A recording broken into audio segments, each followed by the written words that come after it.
साहब, बजट में हौसला अफजा चीजें कौन सी हैं? देखिए, हौसला अफजा ये है कि कुछ टैक्सेशन के जो मेजर्स हैं, दो ओवरऑल टैक्सेशन तकरीबन 1761 अरब की नई है, पर उसमें से कई अच्छे मेजर्स भी हैं। मतलब अगर आप ये समझते हैं कि नॉन फाइलर्स गलत कैटेगरी है और नहीं होनी चाहिए, उन पे 45% तक टैक्स ले जाना, पाकिस्तान की जो प्रॉपर्टी है उसको जो सीजीटी है जिसको कैपिटल गेन्स टैक्स कहते हैं उसको 15% पे ले जाना, एक्सपोर्टर्स को नॉर्मल रजीम में लाना, कार्स को निकाल कर इंजन कैपेसिटी की बजाय दूसरी तरफ लाना, ये सब अच्छे मेजर्स हैं। कुछ एक्साइज के भी मेजर्स जो हैं वो ठीक हैं। सो इनको आप अच्छे मेजर्स कह सकते हैं।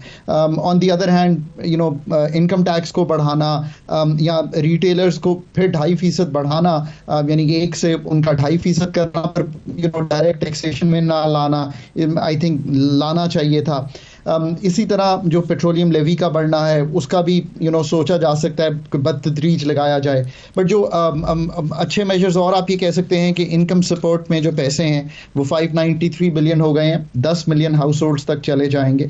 So that's a positive step in the sense कि यही हमारा फ्लैगशिप है। ये 700 अरब भी कर देते तो अच्छी बात है।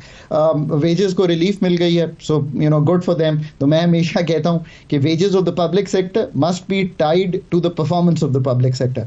पीएसडीपी 1400 अरब है। 1400 अरब तो नहीं खर्च होगा असद साहब, पर इतना ज़रूर होगा कि अगर एक खर्चे उन लेवल्स पे जाके होंगे जिनमें ऑलरेडी बहुत खर्चा हुआ है, और सुनने में ये मिल रहा है, डॉक्यूमेंट्स भी ये बता रहे हैं कि 81 अरब रुपए का जो 81% जो खर्चा है वो उन प्रोजेक्ट्स पे है जो ऑलरेडी पाए तकमील के करीब हैं या 1-2 साल में हो जाएंगे। So I think these are the general positives. सबसे बड़ा पॉजिटिव आखिर में ये कहूँगा कि डायरेक्शनली आईएमएफ की अलाइनमेंट में है बजट, और ये बात मुझे इसलिए मालूम है कि जो सेल्स टैक्स की एडजस्टमेंट्स, जो कस्टम्स की एडजस्टमेंट्स, जो पर्सनल इनकम टैक्स की एडजस्टमेंट्स जो सारी आपको दिखाई दे रही हैं, वो वही हैं जिनकी अक्कासी एक टेक्निकल मिशन आया था जिससे बहुत कम लोग बाखबर हैं पाकिस्तान में। दिसंबर 2023 में उन्होंने एक किताब लिख कर दी थी गवर्नमेंट को फरवरी 2024 में। ये जो आप बजट में लार्जली चीज़ें देख रहे हैं, this is what was generally talked and agreed between the fund and the authorities in Pakistan. So अगर वो हो जाता है तो जो मैक्रो स्टेबिलिटी है वो सीमेंट हो जाएगी पाकिस्तान की, अगर जुलाई में ये एग्रीमेंट हो जाता है, जिसका मतलब है कि इन्फ्लेशन डाउनवर्ड ट्रेंडिंग, रिजर्व्स का बिल्डअप, रुपए में इस्तेहकाम, पाकिस्तान की जो क्रेडिट रेटिंग है वो बेहतरी की तरफ जाना। बट हैविंग सेड दैट, अभी थोड़ा सा इन्फ्लेशन बाउट आएगा बिकॉज कुछ टैक्सेस इन्फ्लेशनरी हैं, इसमें कोई दो आरा नहीं है। कुछ पेट्रोल की कीमत जो है जितनी कम होनी थी वो नहीं हो पाएगी बिकॉज ये 20 रुपए भी पास ऑन करने हैं। इससे 360 अरब रुपए कलेक्शन में जाएंगे, इसीलिए आपको नॉन टैक्स रेवेन्यू भी बढ़ा हुआ दिखाई दे रहा है।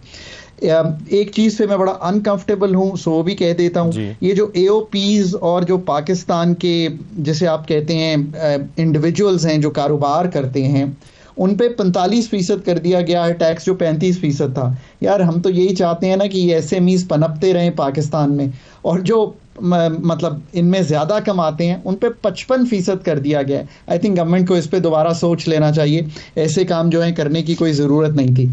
आईएमएफ पर्सनल इनकम टैक्स पे, और चूंकि उस डॉक्यूमेंट में भी उन्होंने लिखा है, मैं उस डॉक्यूमेंट में पब्लिकली गुफ्तगू इसलिए नहीं कहता कि वो उन्होंने पब्लिक किया नहीं है, पर उन्होंने इसमें क्यों वो चाहते हैं कि पर्सनल इनकम टैक्स में और 75 अरब रुपए आएँ। गुजारिश ये है कि अगर असद साहब की पे 1 लाख रुपया थी 2022 में, आज उनकी बाइंग पावर 2 साल बाद 61,000 रुपया रह गई है, तो उसमें रद्दो बदल करके another 75 billion out of that, I think the IMF should get convinced कि जो 6 लाख का स्लैब है जहाँ पे ये शुरू होता है 50,000 पे, 50,000 तो मतलब लोग जो 2 जॉब्स कर रहे हैं वो कमा रहे होते हैं, तो उसको बढ़ा के 75,000 कर देना चाहिए। सो दीज आर थिंग्स जिनकी आसानियाँ पैदा की जा सकती हैं। सेल्स टैक्स बहुत सी चीज़ों पे आया है, सीमेंट प्रॉपर्टी पे एक्साइज भी आई है, उससे इनकी कीमत बढ़ेगी। ई सिगरेट्स पे भी इस तरह की चीज़ें आई हैं। सब्सिडीज़ पे कोई तब्दीली। अब मैं एक बात करना चाहता हूँ, बात की गई कि पेंशन का रिफॉर्म करेंगे, टारगेटेड सब्सिडीज़ का रिफॉर्म करेंगे, प्राइवेटाइजेशन का रिफॉर्म करेंगे, एसओईज़ का रिफॉर्म करेंगे। पाकिस्तान में एक्सपेंडिचर्स को ठीक करने की कोशिश करेंगे, बट जब जाके मैं नंबर देखता हूं तो 1363 रुपए की सब्सिडीज हैं, मतलब पिछली दफा से 30% बढ़ी हुई हैं और तकरीबन उसी रविश पे हैं जो लास्ट ईयर थी। आई थिंक गवर्नमेंट के पास वक्त था कि गवर्नमेंट इस पे काम कर सकती और कर लेना चाहिए था। 9,775। जी जी जी, आपने बहुत सारे सेक्टर्स की बात कर दी। मैं चाह रहा था कि जरा अलग अलग करके मैं 2-3 चीजें आपके सामने रख दूं। एक तो आपने फरमाया कि इन्फ्लेशनरी बजट होगा ये, और आपने तो चले कुछ सेक्टर्स के हवाले से बात की, लेकिन कुछ लोग तो मजमूई तौर पर कह रहे हैं कि ये है ही इन्फ्लेशनरी बजट। लेकिन दूसरी तरफ हम टारगेट रख रहे हैं इन्फ्लेशन का 12% पे। आपके ख्याल में ये लेवी भी बढ़ा रहे हैं, मुख्तलिफ टैक्सेस भी इम्पोज कर रहे हैं, तो फिर ऐसी सूरत में क्या महंगाई को 12% पर रखना मुमकिन होगा? तो ये आपकी बात सही है। तो जब मैं देखता हूँ सेल्स टैक्स का निज़ाम, तो उसमें तकरीबन 465 अरब रुपए के नए टैक्सेस आ रहे हैं।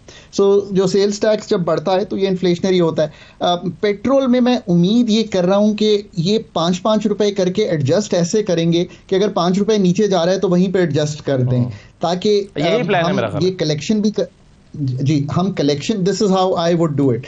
देखिए असद, क्रिटिकल होना आसान है इस वक्त। आईएमएफ के बाहर जाके बजट बनाना, हम जैसे लोग जिन्होंने एक्चुअल में ये काम किए हैं और आईएमएफ के प्रोग्राम डिलीवर किए हैं, तो हमें मालूम है कि क्या नाइसिटीज़ होती हैं जब डीलिंग हो रही हो। और जब आपकी गवर्नमेंट इतनी क्लियर हो जाए ना कि नहीं हमने करना ही सिर्फ आईएमएफ के परव्यू में है, अब आप उसको चैलेंज कर सकते हैं। मैं तो आईएमएफ से बहुत निगोशिएट करता था, मतलब I would go out of my way and tell them कि यार ये नहीं है। मैं मॉडलिंग भी कराता था, बट अभी शायद एक नई हुकूमत आई है, वो इस मैक्रो स्टेबिलिटी जो है जो उसको फर्दर सीमेंट करना चाहती है। सो चलें वो कर लें। बट देखें मौका इनके पास अब भी है।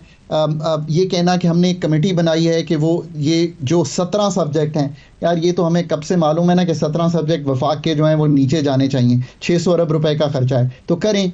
एनएफसी में जो तरमीम करनी है करें। जो टैक्सेशन के निज़ाम को ब्रॉडन करना है, जहां मैं नहीं एग्री करता मैं कह भी देता हूं। आईएमएफ क्या समझता है कि सिर्फ सेल्स टैक्स बढ़ाकर और मुल्क में एक इनडायरेक्ट टैक्सेशन को तकवीयत दी जाए, जबकि रिटेलर्स पे फिर फिक्स टैक्स करने से घबरा रहे हैं। एग्रीकल्चर इनकम टैक्स लगाने से क्यों घबरा रहे हैं? करें। अब इनके साथ अगर नहीं होता तो डेवलपमेंट बार्गेन बैठ के करें कि सर ये बत्ती इस्तेमाल करता है असद पैसे देता है, अपनी तनख्वाह कटी हुई आती है, डिफेंस मुल्क का इस्तेमाल करता है। पाकिस्तान में 40% लोग सतह गुर्बत से नीचे हैं, स्टंटिंग है। सो प्लीज़ ये मौका है, और थोड़ा डेवलपमेंट बार्गेन बड़ी पार्टीज भी कर लें, एस्टैब्लिशमेंट भी कर ले और आगे बढ़ें। अब वो मौका नहीं है कि हम इतनी रंजिशों में इस मुल्क को डाले रखें। आखिरी बात, जो 2 अच्छी चीज़ें मुझे लगती हैं, क्योंकि मैं तालीम का कायल हूँ, मैंने ज़िंदगी में मतलब PhD तक तालीम हासिल की। मेरी बेगम भी PhD है, मेरी बहन भी डॉक्टर है, मेरी बेगम के चारों बहन भाई डॉक्टर्स हैं, PhD हैं। उन्होंने तालीम के लिए जो ये कहा है कि बच्चों को खाना फ्री देंगे, पूरे मुल्क में बच्चों के पब्लिक स्कूलों में खाना फ्री दें, इससे कोई अच्छी चीज़ ही नहीं है। गरीब का बच्चा अगर इसी चीज़ पे चला जाएगा स्कूल में, बहुत अच्छी तालीम नहीं है, कुछ पढ़ लेगा, बहुत अच्छी बात है। सर आपने दूसरा एक और बात, एक उन्होंने एक आए कि इनकम सपोर्ट के अंडर ट्रेन करेंगे बच्चे। जितनी ट्रेनिंग करेंगे बच्चों की, वो एफिशिएंट होंगे, चाहे वो बेहतर क्लीनर बने, बेहतर ड्राइवर बने, मुल्क की एफिशिएंसी बढ़ेगी।